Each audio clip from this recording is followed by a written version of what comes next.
Hello दोस्तों, स्वागत है आप सभी का आईटी स्टडी पर। दोस्तों इस वीडियो में हम देखने वाले हैं योग एंड ध्यान, मतलब योगा एंड मेडिटेशन, जो आपका सब्जेक्ट है फाउंडेशन पेपर सेकंड का सेकंड सब्जेक्ट है आपका।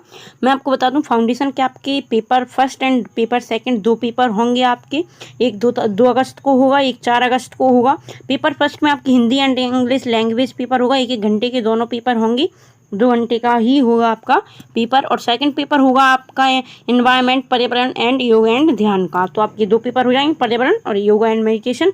तो ये 2 पेपर भी आपके 1-1 घंटा के होंगे। तो चलिए आज देखेंगे हम योग एंड ध्यान पेपर के वस्तुनिष्ठ क्वेश्चन।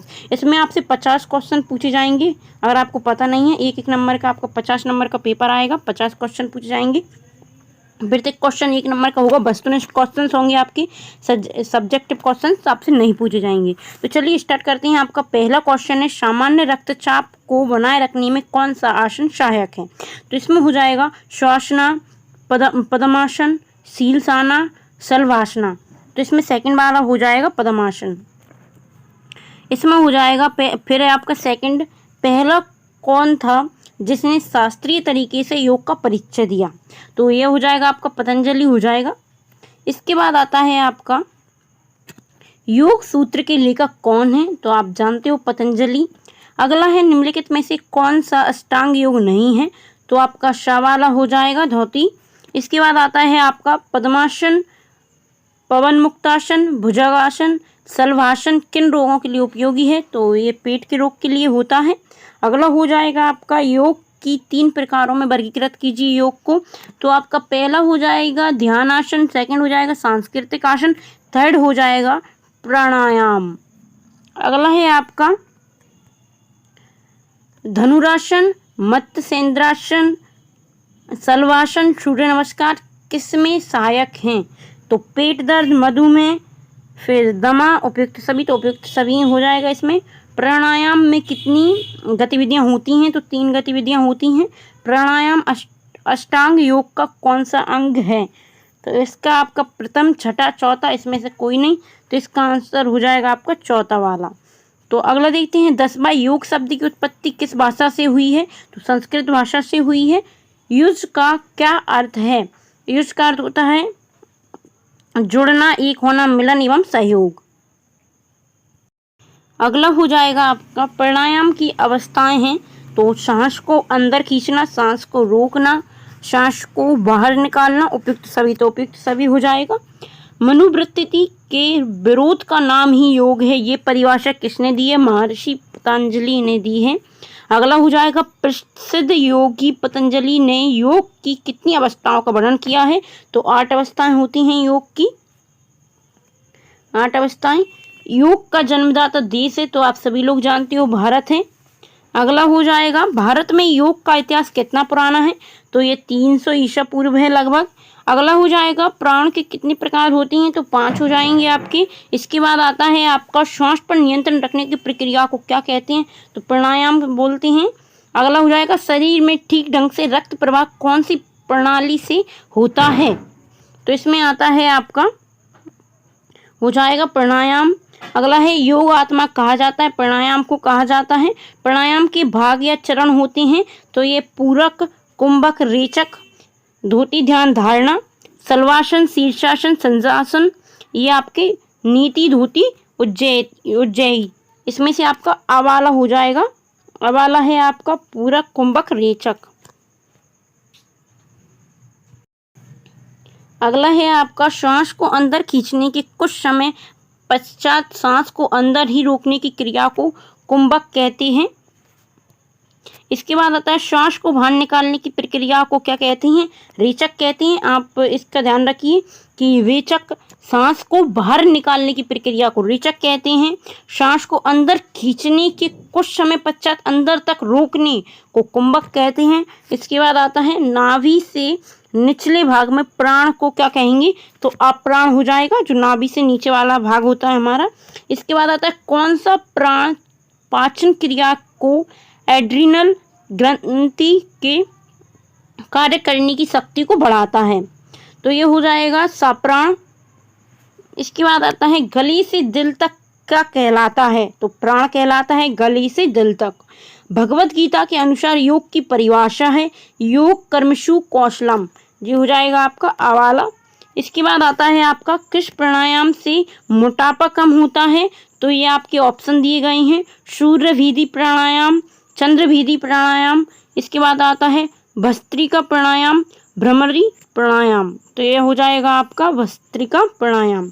सूर्य भीदी प्राणायाम के लाभ बताइए, तो इसमें आपका हो जाएगा शरीर की सेलों को शुद्ध करने में, शरीर में गर्मी बढ़ाने में, अंतड़ियों के रोग दूर करने में, उपयुक्त सभी में, तो उपयुक्त सभी में हो जाएगा। छोटी और बड़ी अंतड़ियों में,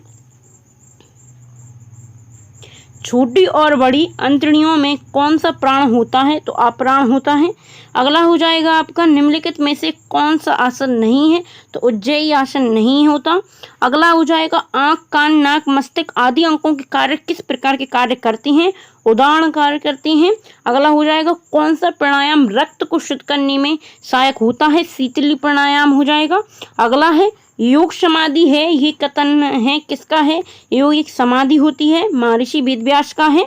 अगला आ जाएगा आसन का अर्थ होता है शरीर की स्थिति, जैसा कि हम बैठते हैं हमारी जो स्थिति होती है उसको आसन बोलते हैं। मस्तिष्क की पूर्ण एकाग्रता क्या कहलाती है? ध्यान कहलाती है। जो हम ध्यान करते हैं तो वो मस्तिष्क की पूर्ण एकाग्रता कहलाती है। अगला हो जाएगा योग आध्यात्मिक कामधेनु है। योग की परिभाषा किसने दी थी? डॉक्टर संपूर्णानंद ने दी थी।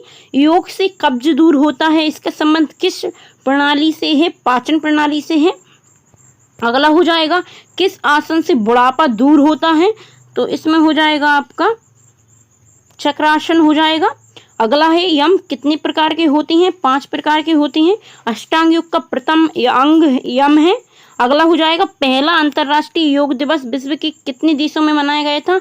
तो 192 में 192 देशों ने पहला अंतर्राष्ट्रीय योग दिवस मनाया था। 192 देशों ने, याद रखिएगा। अगला हो जाएगा संयुक्त राष्ट्र महासभा में अंतर्राष्ट्रीय योग दिवस का कितने देशों ने समर्थन किया था? तो 175 देशों ने समर्थन किया था।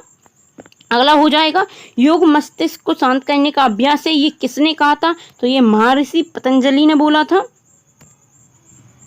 आज अगला हो जाएगा आपका संयुक्त राष्ट्र महासभा ने 21 जून को अंतर्राष्ट्रीय योग दिवस मनाने की घोषणा कब की थी? तो जो 21 जून को अंतर्राष्ट्रीय दिवस मनाया जाता है हर साल, तो इसकी पहले घोषणा कब की थी? तो 11 दिसंबर 2014 को घोषणा की गई थी, याद रखना।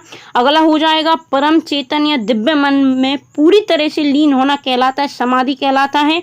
जब हम परम चेतन और पूरे दिव्य मन में पूरी तरह से लीन हो जाते हैं। किसके सतत अभ्यास से तन एवं मन दोनों को रूपांतरित किया जाता है? योग के सतत अभ्यास से किया जाता है। तो हाँ, आपका क्वेश्चन था प्रथम अंतर्राष्ट्रीय योग दिवस मनाया गया था पहली बार तो 21 जून 2015 को मनाया गया था। 11 दिसंबर 2014 को तो पहली बार घोषणा की गई थी और 21 जून 2015 को फर्स्ट बार मनाया गया था पहली बार। तो यहाँ पे हमने दोस्तों योग एंड ध्यान आपका जो एनवायरनमेंट का पेपर सेकंड का सेकंड वाला सब्जेक्ट है, इसके हमने 48 वस्तुनिष्ठ क्वेश्चंस देखे थे। इसके दोस्तों मैं आपको कम से कम 150-200 ऑब्जेक्टिव क्वेश्चंस करवाऊंगी, जिनमें से आपको 50 पेपर में 101% आपको पेपर में देखने को मिलेंगी। इसका पार्ट सेकंड और मैं थर्ड 2 वीडियो और आएंगी इसकी, तो 3 वीडियो में ये कंप्लीट हो जाएगा। और दोस्तों ऐसे ही फाउंडेशन के चारों सब्जेक्ट की ऑब्जेक्टिव क्वेश्चन मैं आपको बताऊँगी। अगर आपके पास 20 नहीं है या किसी भी प्रकार के आपके पास पढ़ने के लिए नहीं है कुछ भी, तो आप बिल्कुल भी टेंशन न लें, आपको 20 लेने की ज़रूरत नहीं है। इसमें आपका सब कुछ कवर हो जाएगा और वस्तुनिष्ठ क्वेश्चंस ही आएंगे। अगर आपको पता नहीं है, 50 नंबर का आपके फाउंडेशन के 4 पेपर होंगे। पेपर फर्स्ट में Hindi and English language, paper second में पर्यावरण एंड योग एंड ध्यान, आपके 2 पेपर होंगे, एक पर्यावरण का और एक योगा एंड मेडिटेशन का। दोनों आपके वैसे तो आपको पहले पेपर फर्स्ट में आपको 1-1 घंटे का चारों पेपर होंगे, 2-2 करके पेपर होंगे आपके। 2 तारीख को है आपका, 2 अगस्त को है environment paper first Hindi and English language का। 1-1 घंटे के दोनों पेपर होंगे और 50-50 नंबर के होंगे। आपको वस्तुनिष्ठ क्वेश्चंस दिए जाएंगे, जो कि आपका प्रत्येक वस्तुनिष्ठ 1 नंबर का होगा। और इसके बाद आपकी होगा 4 अगस्त को होगा आपका पेपर सेकंड फाउंडेशन का, जो कि आपका है इन पर्यावरण का और योग एंड ध्यान का। तो ये भी आपके 1-1 घंटे का 2 घंटे का आपका पेपर रहेगा, 1-1 घंटे का।